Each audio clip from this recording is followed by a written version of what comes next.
আরাধ্য দেবতার পূজা করছো, আজ হতে দেবী পদ্মার পূজা করো চাঁদ। আমি যে তোমার ধনরত্নে ভরিয়ে দেব চাঁদ। কি বললি রাক্ষসী?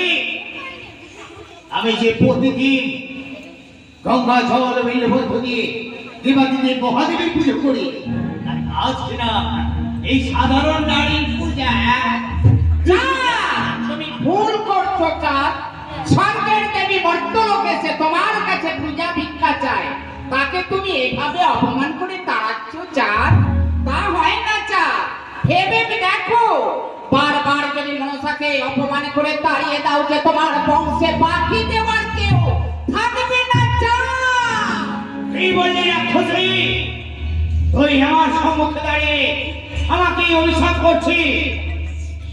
দেখতে পাচ্ছিস আমার হাতে কি আছে? জানি চাঁদ, তোমার বিশাল ক্ষমতা, তাই তো এসেছি তোমার কাছে পূজার আশায়। তুমি একটি ফুল দিয়ে আমার মনোবাসনা পূর্ণ করো, আমি তোমার ধনরত্নে ভরিয়ে দেব চাঁদ। চাই না আমার ধনরত্ন। মর্তলোকে কে দেবে? তাহলে মর্তলোকে কে করিবে মনসার পূজা বলো চাঁদ? তোর পূজা কে দেবে জানিস? তোর পূজা দেবে ওর সাহারে। আমাকে বারবার অপমান করে তাড়াতে চাইছো চাঁদ। আমি অপমান লয়ে ফিরে যাব। ফিরে যাবার সময় তোমায় যে অভিশাপ দিয়ে যাই, সেই অভিশাপে তোমারই 6 পুত্র মৃত্যু মুখে পতিত হবে। কি বললি রাক্ষসী? তুই আমার সম্মুখে দাঁড়িয়ে আমাকে অভিশাপ করছিস? দেখতে পাচ্ছিস, দেখতে পাচ্ছিস আমার হাতে কি আছে? তোর মস্তকে মেরে তোর মস্তক আমি চূর্ণ করে দিলাম।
আমি প্রতিদিন গঙ্গা জল ও বিল্বপত্র দিয়ে শিবের পূজা করি, আর আজ কিনা একজন সাধারণ নারী এসেছে, সে নেবে আমার হাতের পূজা।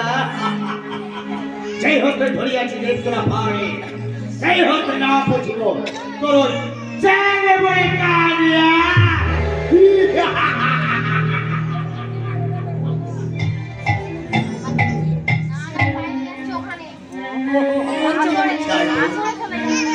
কোথায় কোথায় আমার সব ভিড়ি হয়ে যায়। আজ আমি ওই সিংহলে কানিতে যাব। যাই সরকার কাছ হইতে বিদায় নিয়ে আসি।